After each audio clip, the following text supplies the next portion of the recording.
Hello, Claire.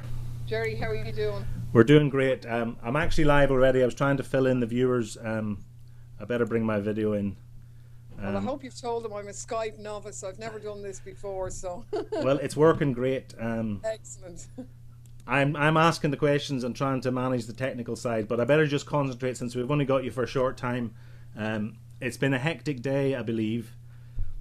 It's been absolutely incredible. We've seen the government move from done absolute somersaults really in terms of the proposition where at one stage the Minister for the Environment stood up and basically said that if people participated with these water charges, worked their meter, given the money that the government is giving them back, that they could actually make money on it and be have a net beneficiary. I mean, ridiculous stuff. Yeah, they've completely backtracked on a whole number of the measures in a pathetic attempt to try and hook people in and get them to pay for this hated tax. Right, and so all the opponents aligned on the left. How are you responding to that today? Yeah, I mean, look at I think even beyond the left, I think across the whole opposition, people were a little bit gobsmacked at the way in which the government handled this. Their arrogance was incredible. I mean, the minister himself made his speech and then went out to talk to the press, didn't even stay to listen to any of the debate whatsoever. So I think people were totally stuffing it into them, as it were, exposing the lies they were coming out with, but particularly putting out the call to the people out there to say, listen, you've succeeded in driving the government back. Now is your chance to go further, Chris. I think we've lost it. I'm still here. Yeah, we're Can still you see hearing you. me? Yeah, I can see you I've fine. lost you. Can You've you? lost me. Oh, Um, that doesn't matter. You can I'm see me, here. can I you? can see you. My Yeah, but look at, I mean, people have taken huge confidence out of the fact that the government have done so many U-turns now on this already, and they're just trying to rescue what is really a dead man walking. And they think it'll be enough to buy off the opposition, but the more we see it now and the more the reaction is coming in on this, I think it will actually be the issue that buries them. And I don't think, I think it's going to embolden people rather than leave them at home. And the next big protest, which is planned for December the 10th, I think is going to be enormous. Yeah, I decided today that I want to go and live stream that one, so I'll be in Dublin on the 10th of December, and Excellent for the making of history. yeah, I'm looking forward to bringing that live to our viewers. Brilliant, brilliant. So I believe there's also every day there's ongoing confrontations between contractors trying to fit water meters and resident protesters. We've had a ridiculous scenario, actually a demonisation of legitimate protest by the media establishment, which is the overwhelming bulk of which is owned by a single individual, Dennis O'Brien, who has a considerable commercial interest in the company putting in the water meters, where they try and say that the protesters are undemocratic, they're harassing government ministers, they're harassing water workers and so on.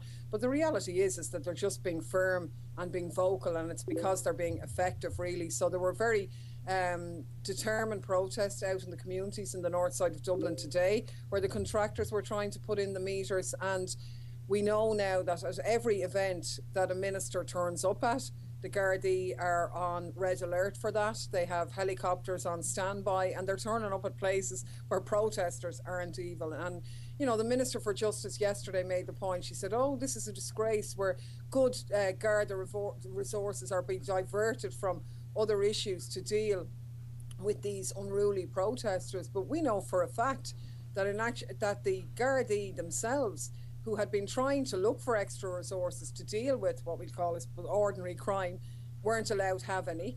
And yet they're being pressurised by the government to open the books to overtime and to have guards present at all of these people's protests. There's even talk about the army being on standby for Really? the 10th of December. But I tell you one thing, if they go down that road, they won't even last till Christmas, this Right. government, and it'll be the end of the Labour Party as we know them.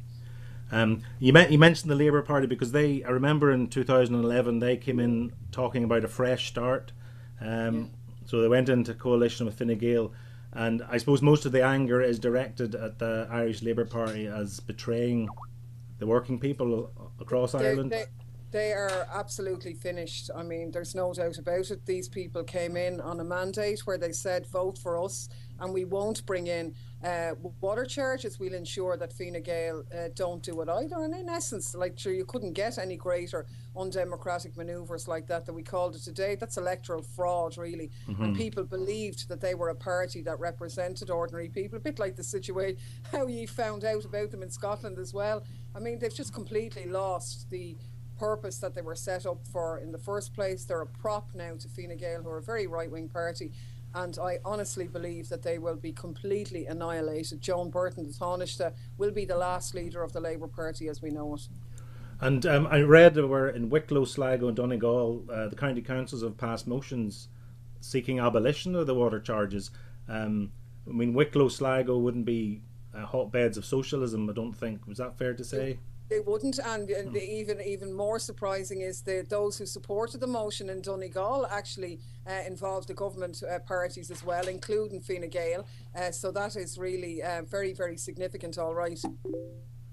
Right. I mean, it indicates that this is not your normal bunch of sort of protesters who turn up at everything. This is a significant grassroots people's movement that has originated from below. It's despite the Taoiseach's best efforts to say that it's being controlled by sinister fringes, whatever they are. Obviously, every Irish citizen must be a sinister fringe now, because people have just had enough. And, you know, there's been a lot of speculation over the past number of years. How come the Irish have taken so much austerity? And maybe we're seeing that it was slow for us to start, but now that we're actually off our knees, people are loving it.